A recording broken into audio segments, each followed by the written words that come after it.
Pronto. Esperar a técnica aqui, né, para funcionar. Bom, gente, a gente vai falar sobre as nossas ilusões, né? Eu podia chegar aqui e falar assim, vou falar sobre as ilusões de vocês, né? Tem muito, e aí vocês vão ver lá no final, tem muito palestrante espírita que é assim, porque vocês, criaturas, porque vocês, né? Como se a gente, né? É como se a gente não estivesse no planeta de provas e expiações e que a gente também não tivéssemos as nossas dificuldades, que nós não tivéssemos os nossos vícios, imperfeições e assim por diante, né? Então, esse tema que eu estou falando é baseado num capítulo que eu estava lendo de um livro chamado Reforma Íntima Sem Martírio, do Vanderlei Oliveira, Espírito Hermance Dufour, tá? E aí eu trabalhei em cima desse texto, depois quem tiver, leia lá, e que eu achei interessante. Aí eu comecei a pensar a respeito, e eu achei que valia a pena transformar isso numa palestra, porque, como sempre eu digo, aqueles que já me conhecem, de que quando eu pego um texto ou me proponho a falar sobre um tema, a primeira coisa que eu penso é a seguinte: esse tema serve para mim? Se a resposta for não, esquece, eu não vou falar sobre esse tema. Mas se a resposta for sim, então eu vou falar sobre esse tema. Porque acho que antes de eu falar para os outros as coisas, né, eu tenho que falar daquilo que vai servir para mim. Porque se não servir para mim, não vai servir para os outros, né? É mais ou menos assim que eu penso, tá certo? Então, a gente vai perguntar: o que você pensa, valoriza, sente, faz, é determinado por você mesmo? Ou será que aquilo que você pensa, valoriza, sente, faz, é estabelecido por outros? Conhecemos verdadeiramente a realidade que nos cerca? Então, são algumas questões para a gente refletir. E é óbvio que muitas pessoas, e eu já tive a oportunidade de perguntar isso para algumas pessoas, as pessoas falam: não, eu que resolvo tudo, eu sei, eu que sou o dono da minha vida, e não sei o que tem. Será que é assim? E aí isso me faz pensar numa questão, lá no Livro dos Espíritos, a questão 459, se não me falha a memória, em que o Kardec pergunta mais ou menos assim para os espíritos: será que os espíritos influenciam na nossa vida e nos nossos pensamentos? E aí os espíritos respondem para o Kardec: muito mais do que imaginais. A mais das vezes são eles que te controlam, né? E aí a gente tem que parar e pensar. Eu, quando li essa questão, estudando logo no início, né, da doutrina, lendo essa questão, eu achava assim, né, como algumas outras questões, falando: não, é um absurdo, não é? Né? E hoje não, eu digo: nós somos sim. É bom que a gente lembre sempre de que a gente está falando de espírito, e quando a gente fala de espírito, a gente tem que pensar nos espíritos desencarnados e os espíritos encarnados. Às vezes a gente esquece isso, tá certo? E nós somos influenciados o tempo todo. Nós nos vestimos, nós pensamos, nós temos ideologias, nós temos pensamentos que tem a ver com o pensamento dos outros. De uma certa forma, a grande maioria de nós ainda tem aquilo que nós chamamos de tendência ovina. Vocês sabem o que é isso? Tendência ovina, assim, é aquele que dizem também: Maria vai com as outras, né? Então, alguém vai, alguém propõe e as pessoas vão atrás. A gente vê isso muito aí nas nossas redes sociais, o quanto as pessoas replicam as coisas sem ter, às vezes, noção do que aquilo representa, de qual é a origem daquilo e o que aquilo vai causar, né? Então, muitas vezes eu acho que há uma grande ilusão a gente achar que nós somos os donos do nosso pensamento, que a gente tem pleno controle de nós mesmos, daquilo que a gente quer, daquilo que a gente faz, né? Muitos de nós estudamos, fomos fazer faculdade, estão influenciados por outras pessoas, né? Quando não pelos pais, né? Às vezes pelos amigos, alguém influenciou, um professor, tá certo? Né? Então, assim, por bem ou por mal, nós somos influenciados. Essa é a questão.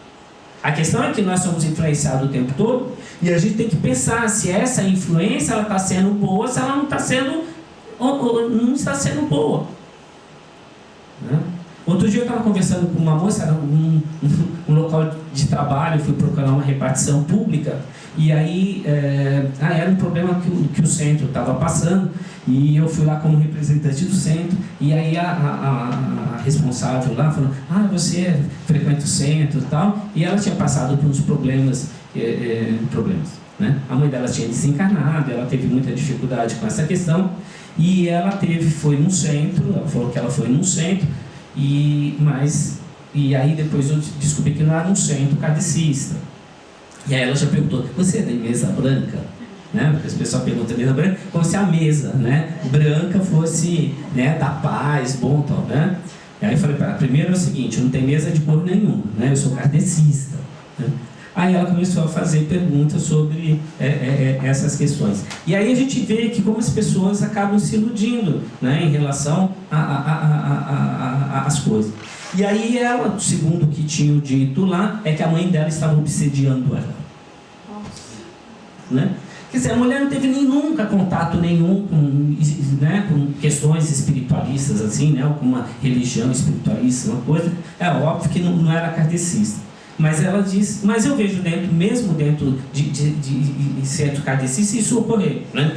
Eu lembro, logo depois que eu casei, tinha um casal, aliás, um amigo me ligou e disse que um casal tinha ido num centro kardecista, e o casal foi lá e disseram que tinha um problema de obsessão, e que não sei, era a primeira vez que eles foram no centro, não sabiam o que era isso, saíram de lá assustados, botaram eles para assistir uma reunião de desobsessão, né? Saíram de lá apavorados, e eles saíram de lá perturbados, essa é a expressão correta. E aí me ligaram e falaram, isso dá para você receber esse casal, e eles precisam conversar com alguém, então eu falei, tá bom. E aí fui. E aí eu fico pensando, né, como é que a gente pode pegar pessoas que acabaram de chegar, quem está vindo aqui pela primeira vez? Você já tinha noção de espiritismo? Já, né? Que bom, mas tem gente que vem pela primeira vez e não tem noção do espiritismo, né? E aí você chega e leva para um trabalho mediúnico, né? Em especial um trabalho de desobsessão, né? Os trabalhos mediúnicos, eles são reservados para aquelas pessoas que fizeram curso e tal, né? E que conhecem, sabe como é que é a prática, sabe como é que funciona. Você não pega uma pessoa. Então, essas pessoas ficaram assustadas com isso. Então, assim, você cria algumas ilusões, né, nesse sentido. E aí eu disse para ela, né, que a obsessão nem sempre é uma coisa ruim, que todo mundo fala, estou obsediado, tá ruim. Não, o que é a obsessão? Né? A obsessão é a persistência, tá certo? Num pensamento, numa vontade, né? Ou coisa, né? Às vezes a mãe dela e ela são tão ligadas que pode haver um caso de obsessão. Isso não quer dizer que é uma obsessão, que a mãe quer coisa ruim para ela ou que ela pensa coisa ruim, mas aqui há uma ligação mental aí que não se desfaz, que não se entende e cria aí uma persistência, né? Uma não aceitação que leva a uma obsessão, tá certo? E vai ser ruim porque você ficar naquela processo mental é muito complicado, tá? Então é isso que a gente tem que ficar pensando e tomar cuidado. Então eu peguei essa figura, o céu e água da Esquer, lá de 1938, e é para a gente ver lá no Ângelo Prado. Eu usei umas fotos, tem umas fotos que você olha, você pensa que é um animal, depois você olha de um outro jeito. Então assim, tem perspectivas diferentes. Então assim, até onde vão os peixes, onde que começam os pássaros, né? Então assim, muitas vezes é isso, a ilusão é uma confusão das coisas, né? A gente não entender exatamente ou não ter, né? Alguém usou aqui a expressão, você usou essa expressão, a percepção, né? A percepção é uma coisa importantíssima, né? E aí, eu começando a falar sobre essa questão da ilusão, lá no capítulo 11 do Evangelho segundo o Espiritismo, tem uma passagem muito interessante, né, que conta o caso de uma rainha que tinha desencarnado e que estava lá no plano espiritual, e ela se comunica e ela diz exatamente o seguinte: rainha entre os homens, como rainha julguei que penetrasse no reino dos céus. Que desilusão, que humilhação, quando em vez de ser recebida aqui qual soberana, vi acima de mim, mas muito acima, homens que eu julgava insignificantes e aos quais desprezava por não terem sangue nobre. Como então compreendi a esterilidade das honras e grandezas que com tanta avidez se requestam na terra? Quantos de nós ainda não achamos, por porque a gente tem, porque eu tenho uma formação, e a gente se acha que é melhor do que as outras pessoas. É o espírita não entender que cada um de nós tem uma individualidade, tem uma história, né? E que cada um de nós estamos aqui para cumprir, né? Para dar conta das nossas necessidades, que são diferentes individualmente. A gente já comentou isso aqui, né? Então, mas o que são ilusões? Definimos ilusão como sendo aquilo que pensamos, mas que não corresponde à realidade. E que muitos de nós pensamos coisas e não corresponde à realidade, e nós achamos que corresponde à realidade. São percepções que nos distanciam da verdade. Existem em relação a muitas questões da vida, tais como nossas metas, cultura, comportamento, pessoas, fatos. E a pior das ilusões é aquela que temos em relação a nós, a autoilusão. E aqui eu vou fazer um parênteses para lembrar uma coisa que eu também já falei aqui em uma outra oportunidade. Tem gente que se ilude e acha que está certo, que pensa que coisa, né? Que pensa e o que ele faz, e o que ele valoriza é o que realmente tem valor. Tem pessoas que, aí eu vou pegar um exemplo, uma religião. Tem pessoas que frequentam uma determinada religião, só sai com pessoas daquela religião, só vê os filmes indicados pela religião, só lê os livros da religião, só vão nos lugares que tem religião, só penso, né? E isso também serve para a política, a ideologia política, né? Então as pessoas só frequentam gente daquele pensamento político, só lê livros, só lê os pensadores, só não sei o que tem. Chega uma hora que você fica pensando que o mundo inteiro está pensando que nem você, e na realidade não é, você está vivendo um nicho da humanidade.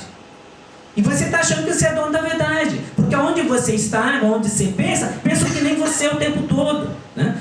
Certo? Então, a gente já vai pegando por aí que quanto mais conhecimento nós temos e melhor compreensão nós fazemos das coisas, e quanto mais aberto nós estamos para outras formas de pensamento, e a gente parar com a nossa arrogância de achar que nós somos os donos da verdade, a coisa começa a mudar de figura. Porque a gente começa a ver com outras perspectivas. A gente foge do lugar comum. A gente para de patinar, né? E às vezes a gente não se dá conta disso, é porque tá bom. Mas é bom por quê? Porque a maioria de nós tem medo de mudanças. A maioria de nós não quer fazer os esforços que são necessários para as mudanças que tem que acontecer na nossa vida. E que é tão bom quando tudo fica calminho, tudo certinho, tudo sob controle. Isso é uma ilusão. Ilusão por quê? Nós não estamos num planeta puro. Nós estamos num planeta de provas e expiações. Todos nós estamos aqui para vivenciar, para passar por experiências, dar conta de coisas que nós não demos, Nós não estamos aqui de férias. A gente não está aqui para curtir nesse sentido. Nós estamos aqui para fazer aprendizado, viver e aprender.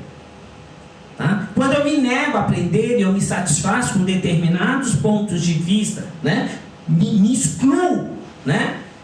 Que no fundo é uma autoproteção que a gente vai criar, mas eu não vivo, eu não aprendo coisas novas, tá certo? Né? Viver é isso, viver é dar conta, né? É fácil? Não, não é fácil. Qual é a causa das ilusões? As ilusões, elas decorrem das nossas limitações em perceber a natureza dos sentimentos que criam ou determinam os nossos raciocínios. Na matriz das ilusões, vamos encontrar carências, desejos, culpas, traumas, frustrações e todo um conjunto de inclinações e tendências que formam o subjetivo campo das emoções humanas. Mas isso não começou aqui. Essa matriz de pensamento nosso, ele vem de outras existências, né? O Jailson, né, quanto espírito, ele não começou aqui, né? Como todos nós, foi criado simples e ignorante, foi dado inteligência, livre-arbítrio, e Deus disse, agora é contigo. Tá certo? Só que tem um limitante, um único limitante. Qual é o único limitante que nós temos na nossa vida? As leis de Deus. Esse é o nosso limite, né? O único determinismo que há é as leis de Deus. E quando nós entendemos e compreendemos e vivemos de acordo com essas leis, nós não sofremos. E por que a autoilusão, como a gente falou, né, que era a pior, é a pior das ilusões? Porque o iludido pensa muito o mundo, negando senti-lo, um mecanismo natural de defesa face às dificuldades que encontra em lidar com as suas emoções. Esconder-se atrás de uma imagem que criou de si mesmo para resguardar a autoridade social ou outro valor qualquer que deseja manter. Então todos nós criamos máscaras. Eu diria que o nosso ideal seria se nós conseguíssemos ser nós mesmos em todos os meios em que nós estamos. E nós não conseguimos. Ou a grande maioria de nós não consegue agir assim. Nós somos um indivíduo que veste a máscara de pai, né? O que veste a máscara de filho, que veste a máscara de companheiro de trabalho, que veste a máscara de estudante, né? Então muitas vezes a gente está aí só queria, vamos dizer assim, dramatizando de acordo de onde nós estamos, e na grande maioria das vezes a gente não expõe quem realmente nós somos, né? E como a gente ilude, como nós nos iludimos, as coisas vão passando, as coisas vão acontecendo, né? Então eu estava vendo aqui as fotos, né?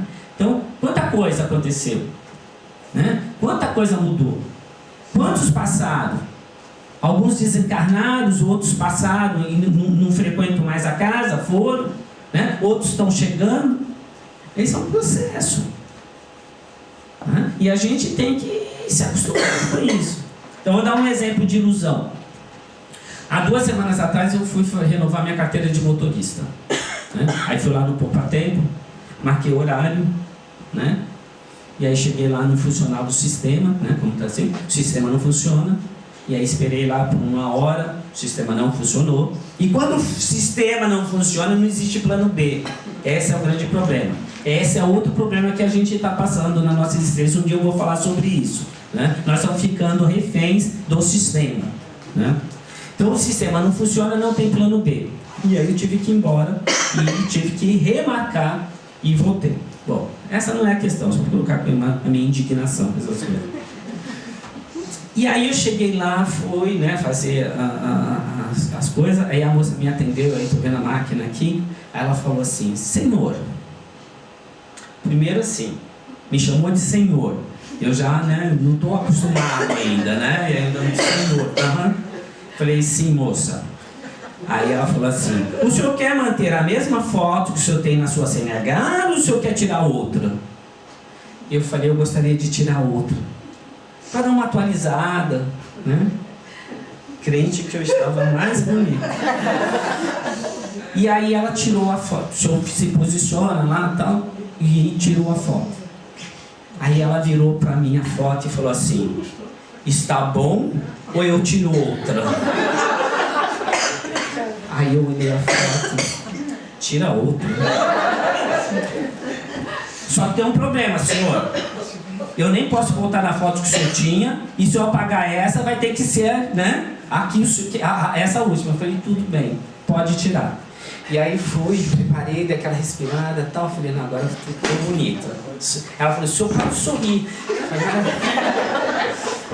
E aí ela tirou a foto, né? E a minha ilusão, né? Ela virou para mim e falou assim: então, senhor, era essa ou a outra? Aí eu virei para ela e falei, tanto faz, né? Eu estava me iludindo, que ia sair lá, ia lindo, maravilhoso e tal, mas ali era a minha realidade, né? E é isso, gente, a gente cria uma imagem nossa, a gente cria um eu ideal, tá certo? E a gente tenta vender esse eu para os outros, muitas vezes a gente ilude as outras pessoas em relação a quem nós somos, tá certo? E de repente as pessoas percebem que a gente não é isso, e a gente vai se iludindo, depois não entende por que as pessoas estão reagindo de forma diferente com a gente, não é verdade? Né? Então assim, eu vou me iludir que eu sou um galã? Não sou, sou aquilo que está lá na foto, tá certo?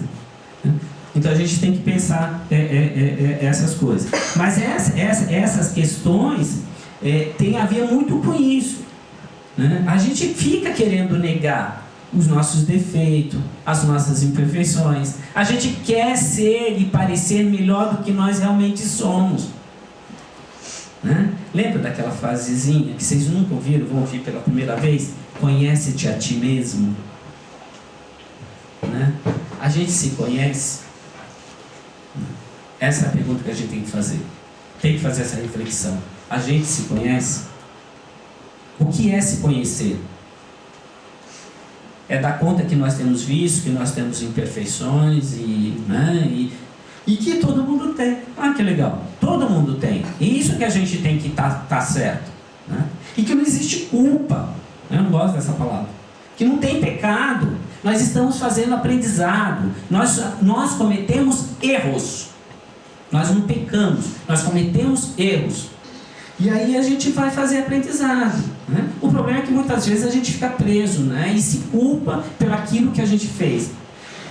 Percebeu que está errado? Resolve, né? Tenta redimir aquilo, né? Se não tem, mas não fica preso lá, porque a gente tem que viver o presente. Enquanto eu estou acorrentado no passado, eu não vivo esse presente. E aí fico, né, vivendo outras ilusões.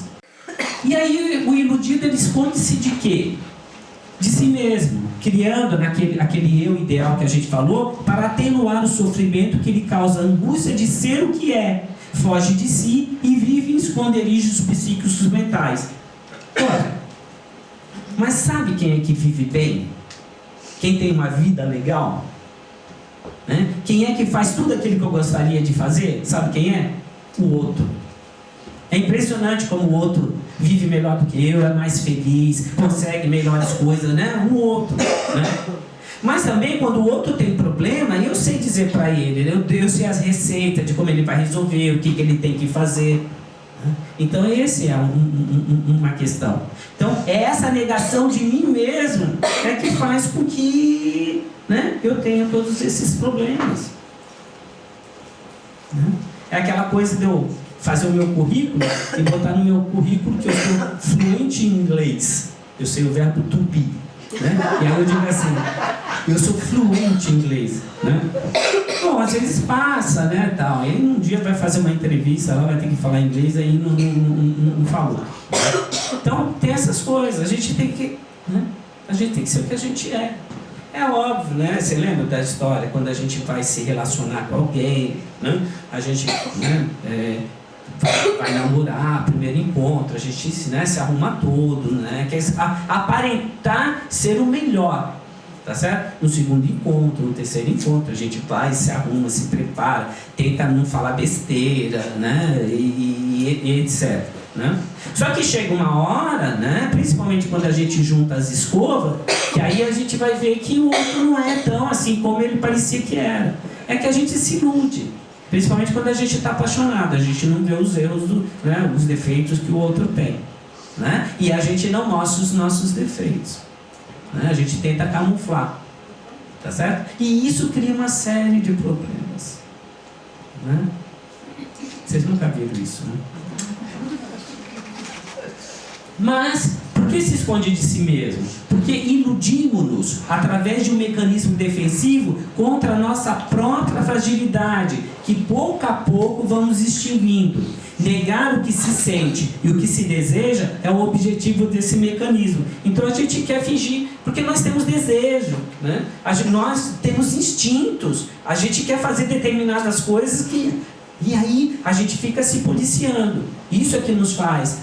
O aprendizado, né, espiritual é que vai dosando algumas coisas. Porque se a gente pudesse, a gente também ia. Tá certo? Então a gente vai vendo que coisas que o materialismo valoriza, que a gente não tem que valorizar. E aí quais são os parâmetros que a gente tem para isso? Os parâmetros que nós temos é do que realmente tem valor na vida da gente. O que tem valor na vida da gente? E isso daqui, Maria Amélia já ouviu isso, né? Centas vezes eu falando. O que tem valor quais são os valores realmente da vida da gente? É aquilo que a gente vai levar, né? O nosso conhecimento e os nossos relacionamentos, por bem e por mal, é isso que a gente vai levar, tá certo? As outras coisas a gente não vai levar. Muitas das coisas só são ferramentas que a gente vai ter para utilizar aqui, tá certo? Agora, o problema é quando a gente usa dessas ferramentas para passar por cima dos relacionamentos, para ganhar relacionamento, né? E assim por diante. A gente cria essa ilusão da perfeição, né? E aí vai ver que a coisa não é assim. E aí, quando eu falei que a gente quer ter a vida do outro, quantos não estão querendo ter a vida das celebridades? Quantos não querem ter a vida daquele que tem? Né? E aí a gente, né, se a gente for analisar bem, a boa parte das celebridades não são felizes. Porque eles não podem confiar nas pessoas. Não sabem se os relacionamentos que eles têm porque é pela imagem que eles têm de celebridade ou pelo indivíduo que eles são, né? Eles vivem na dúvida. Sofrem. Né? E a gente é feliz, né? E às vezes a gente não se dá conta disso. Então, iludimos-nos para nos sentir um pouco melhores, seria isso? A autoilusão é aquilo que queremos acreditar sobre nós mesmos, mas que não corresponde à realidade do que verdadeiramente somos. É a miragem de nós próprios ou aquilo que imaginamos que somos. É aquilo que pensamos que somos e desejamos que os outros creiam sobre nós. Isso eu já acho que ficou claro. Então a gente se ilude e a gente tenta, né, passar. E a gente, especialmente nós como espírita, temos que tentar ser, né, e aceitar, né, quem nós somos. A partir do momento que a gente entende que todos nós estamos no mesmo bar e que existe um processo natural que passa por outras encarnações, que muitas coisas que eu não estou vivenciando agora, eu já vivenciei ou vou vivenciar. E que aquele que está vivenciando isso agora, tá? Porque este é o momento do indivíduo. Né? O meu momento é o meu outro momento. E eu preciso detectar isso. Eu preciso saber para quem eu vim. Nós espíritas temos ilusões? Responderei com franqueza. Sim, muitas ilusões. A gente cria muitas ilusões. E aí eu queria falar um pouquinho sobre isso. O iludido espírita, quando ele é ambicioso, ele atinge sem perceber as raias da usura. Vocês pensam que não, mas tem muito espírita e que tem conhecimento, que frequenta o centro, ou que são palestrantes e tal, e que são ambiciosos. Ambiciosos porque querem atingir, vamos dizer assim, palcos, né? Ou querem, de uma certa forma, que a gente fala muito que as religiões fazem da manipulação das pessoas, tem muito dirigente espírita que também manipula as pessoas, quando não traz a verdade para elas.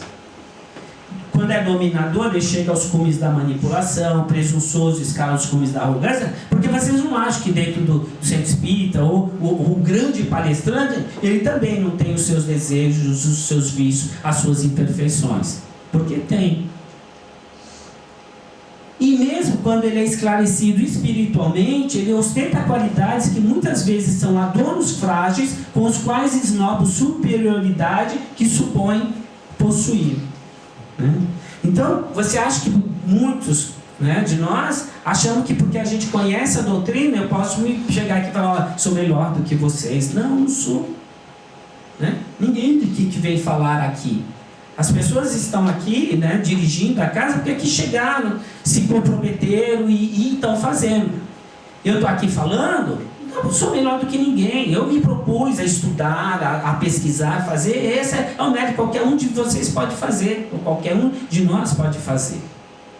Eu não sou melhor por conta disso. Porque é o meu dia a dia, a minha vida, a minha relação ali no meu dia a dia é que vai determinar que tipo de espírita que eu sou. Porque vir no centro, né, e conviver pacificamente, porque é tudo muito tranquilo, é muito fácil. Né? Se frequentar uma religião e estar lá dentro com as pessoas, é muito fácil. Né? Convive com aquela pessoa no local de trabalho, no dia a dia dentro da sua casa, aí a gente vai ver se você é realmente o verdadeiro espírita. Né? Então às vezes a gente se ilude. Né? O grande palestrante, tal, como se ele não tivesse vida e ele fosse uma perfeição. Ele pode até ser uma perfeição naquilo que ele está dizendo, tá certo? Mas necessariamente ele o é.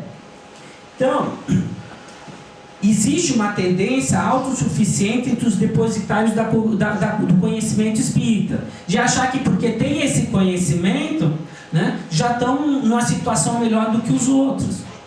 Né? Me lembra aquela história do indivíduo que chegou lá no céu, né, e ele sabia todos os versículos, os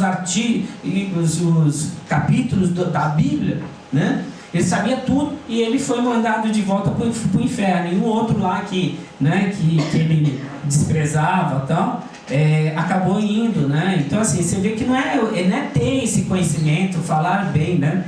A gente está cheio de gente aí que tem conhecimento e usa esse conhecimento para manipular as pessoas, para iludir as pessoas. Discursos sobre a condição precária em que se encontram, assumindo a condição de almas carentes e necessitadas, mas agem como se fossem os salvadores do mundo, com todas as respostas para a humanidade. Aquele negócio que no começo eu estava falando. Mas a criatura, quando não sei o quê, porque vocês, criatura, precisam pensar. Por que vocês? Por que vocês? Por que nós? Por que nós? Não é vocês, né? Como se vocês estivessem fazendo tudo errado e eu tivesse todas as virtudes, né? Menos. Essa incoerência na conduta é provocada pela ilusão que criaram do papel de espírita no mundo, né? Então a gente vê muitas vezes, acontecer um fato, um acontecimento, você vai agir em relação àquilo, porque a gente tem que reagir de acordo com o teu conhecimento espírita, com aquilo que você acredita. E muitas pessoas, quando chegam para você e falam assim, você é espírita, né?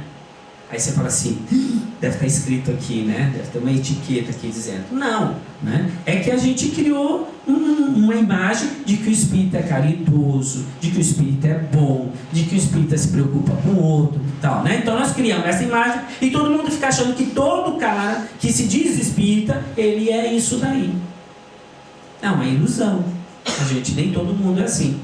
E até porque o indivíduo às vezes assume exatamente esse papel, porque eu sou espírita, porque eu conheço a doutrina, porque, né? E sabe falar sobre a doutrina, né? Mas o cara não assumiu aquilo lá na vivência dele. Ele está ali, no que ele fala é uma coisa. E aí a gente vai ver que o espiritismo é excelente, mas nós espíritas nem tanto. Então isso para quê? Para a gente não confundir. Porque eu escuto muitas vezes as pessoas que vêm a primeira vez ou que vão, às vezes, num centro, num evento, e aí depois chegam para mim e falam, Jailson, mas olha, aquela pessoa, nossa, ela faz fofoca lá, aquela pessoa, ela não é tão legal com os funcionários dela, aquela pessoa não sei o que tem, e ela aqui fica bancando de boazinha, de não sei o que, né? E aí eu digo, não confunda. O espiritismo é uma coisa, o espírita é outra. O espírita é um indivíduo que frequenta a casa espírita. Isso não quer dizer que ele é melhor. Mas a gente às vezes assume um pouco isso, de salvadores do mundo, que a gente tem resposta para tudo. Tem um monte de espírita que você, qualquer pergunta que perguntar, tem que ter uma resposta. A gente não tem resposta para tudo, né? Então achar também que dentro da doutrina por si basta é dogmatizar a doutrina. Uma doutrina que não é dogmatizada. É uma doutrina progressista, livre pensadora. A gente tem que pensar. Usar do raciocínio é a fé raciocinada. Certo? Eu vou acreditar em determinada coisa se aquilo tiver sentido, se aquilo tiver lógica. Se não tiver, é melhor você assumir. Eu não acredito nisso, né? Eu ainda não assumo esse conhecimento. Isso é melhor. É ser franco do que fingir que você acreditou que né? É fazer que nem as religiões. E achar que só quem frequenta o centro, ou só quem não tem entendido a doutrina, né? A doutrina deixa muito claro quem é o verdadeiro espírita. É o homem de bem, não importa onde ele esteja. Né? Quantos ateus eu não conheço que são muito melhores do que muitos espíritas que eu conheço? Não acredito em Deus, mas são pessoas caridosas, atenciosas, respeitam os outros indivíduos, praticam a cidadania e etc, etc. E ele diz que não acredita em Deus, né? E isso torna ele não espírita no sentido de ser homem de bem? Não, tá certo?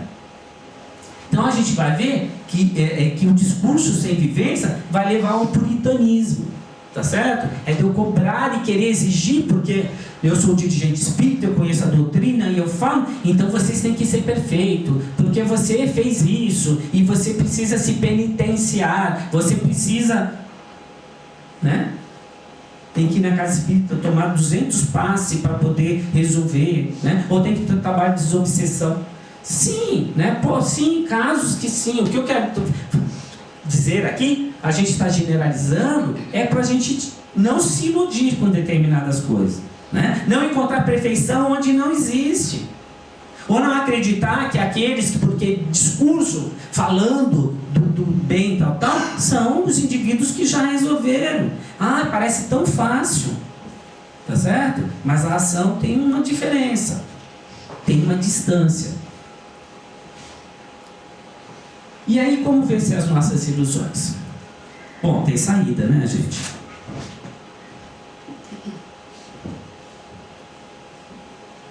Como a gente vai vencer as nossas ilusões? É desapegando da falsa imagem falsa que fazemos de nós mesmos, desapaixonando-se do eu, para isso somente autoconhecimento, né? Quando eu sei quem eu sou, né, dos meus defeitos, das minhas imperfeições, né, mas também das minhas virtudes, e percebendo o quanto eu estou me esforçando para mudar para coisa, né, e esse autoconhecimento vai me dar uma certa determinação para eu viver, para eu lidar com as coisas, tá certo? Buscar a compreensão melhor das coisas, ver de outra perspectiva. E esse desapaixonado eu, porque muitos de nós achamos que nós somos o centro do universo, né? Que tudo acontece, o mundo acontece, que Deus criou tudo em função de mim mesmo. A gente se sente um umbigo do mundo, né? E nós não somos. Nós somos uma individualidade como o outro é. E a minha existência, ela só tem sentido por conta do outro. O meu conhecimento só tem sentido por conta do outro. Tudo que eu faço só tem sentido por conta do outro. Por que eu desvalorizo o outro? Por que eu acho que eu sou melhor do que o outro? Se nada que eu sei, né? Se tudo que eu penso, se tudo que eu faço, se tudo que eu valorizo tem a influência do outro, foi com o outro que eu aprendi, eu não sou autossuficiente, né? Então assim, aquela coisa do egoísmo, né? Quando eu ver o outro, né? O outro, quem é o outro? O outro é um eu. É um eu. Porque eu sou eu. Mas você é um eu. Você é um eu, um eu. E cada um com a sua história. Todo mundo nesse processo, né, de crescimento, de evolução, com dificuldades. Tá certo? Né? E que muitas vezes a gente menospreza. Né? Será que quando você passou por essa vivência que você teve dificuldade, alguém não te ajudou? Então a gente tem que pensar nisso, né? O outro, por mais que ele tenha, por menos que ele tenha, por menos que ele seja, por mais que ele seja, né? O outro é um indivíduo nesse processo, é um filho de Deus, né? Como nós, é um irmão. Então alguns exercícios de desapego. É a lição de casa, tá bom? Tá terminando aqui, lição de casa. Primeiro, fazer as pazes com as imperfeições. Assuma que você tem defeitos. Todo mundo tem. Se serve de consolo, todo mundo tem imperfeições. Não é só você. São imperfeições diferentes? São, mas cada um tem as suas imperfeições e aceita que você tem imperfeição. Tá bom? Abandonar os estereótipos, os padrões e aprender a se valorizar com respeito. Mania que a gente tem, aquela roupa não serve, não fica bem em mim, mas eu vou usar porque está na moda. Eu vou fazer o cabelo desse jeito porque está na moda, né? Por quê? Porque isso é fragilidade, isso é insegurança. É eu não me sentir bem comigo mesmo, eu preciso da aprovação dos outros. E para ter a aprovação dos outros, eu me visto, eu faço, eu penso, eu ajo de acordo com a vontade dos outros.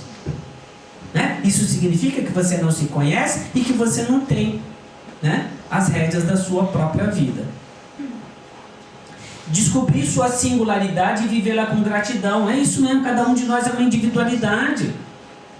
Nós somos lindos porque nós somos diferentes. Tá certo? Não existe outro Jailson. Não tem um outro Jailson. Mesmo aqueles que têm irmãos gêmeos, não são iguais. Não existe dois, né? E vêm iguaizinhos aparentemente, mas com necessidade, com comportamento, com uma série de coisas, aquelas matrizes completamente diferentes da sua. É outro indivíduo. Coragem para descobrir os seus desejos, tendências e sentimentos. E a gente precisa assumir que nós temos instintos, que a gente tem desejos, que a gente tem vontade e que a gente até gostaria de colocar, mas a gente, né, o nosso raciocínio, né, nos barra, né, é perceber que um prazer momentâneo às vezes vai ter uma consequência tão grave, tão durável, que é melhor a gente pensar. Né? É isso que vai nos tornando de pessoas, indivíduos mais civilizados e mais espiritualizados. Né? É o tal do orar e vigiar. Né? Então toma cuidado. Vontade de fazer? Dá. Dá prazer? Dá. Vale a pena? Né? Lembra do Paulo? Né? Tudo me é lícito, mas nem tudo me convém. Então, mesmo que tudo que é lícito, sei lá, mais ou menos isso. Exercitar a autoaceitação através do perdão. Gente, a gente fica falando, porque tem que perdoar, tem que perdoar, tem que perdoar. Tem gente que não se perdoa. Primeiro é você, depois o outro. Se perdoa. Se você não souber se perdoar, você não vai saber perdoar os outros. Né? Faça aquele negócio que nem lá no avião, né? Que o comissário vai lá e fala, olha, na hora da despressurização, põe a máscara primeiro em você, depois vai salvar os outros, vai pôr nos outros. É isso, perdoa você primeiro, depois você vai perdoar os outros, faz aprendizado. Né? Porque se você não se perdoar, você vai ficar com sentimento de culpa, aquela coisa de pecado, aquela coisa, né, que pesa, né, que traz uma energia ruim. Dominar o perfeccionismo, nutrindo a certeza de que ser falível não nos torna mais inferiores. Né? Nós nunca vamos ser perfeitos. Perfeito só Deus. Tá certo? Mas nós somos perfeccioníveis.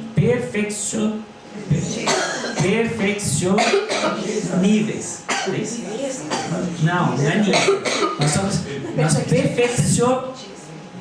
Não, nós vamos em direção à perfeição. São perfectíveis. Nós somos perfectíveis, mas nós nunca seremos perfeitos. Está vendo que vocês me ajudam? Descobrir qualidades, né? Temos qualidades que às vezes a gente nem conhece, porque a gente tanto faz pensando fazer o que os outros pensam, fazer o que os outros querem, que às vezes a gente não se dá conta de que nós temos qualidades que estão lá guardadas. Acreditar nelas e colocá-las a serviço das metas de crescimento. Valorizar as vitórias. Né? Poxa, eu já consegui, eu sou mais paciente, puxa, que legal, tal. Né? Não é aquela coisa do orgulho. Né? Eu consegui, eu realizei, eu fui fazer um concurso, consegui, passei, que legal. Fui prestar um vestibular, passei, que legal. Né? Atingi uma meta. Tá certo? Valorizar isso. A gente tem que valorizar as coisas que acontecem na nossa vida. Né? Não faz mal, faz bem. Né? Tá certo? Então, como eu disse, baseado lá no Evangelho e o livro do Vanderlei Oliveira, lá, Reforma Íntima Sem Martírio. Tá? Então é isso.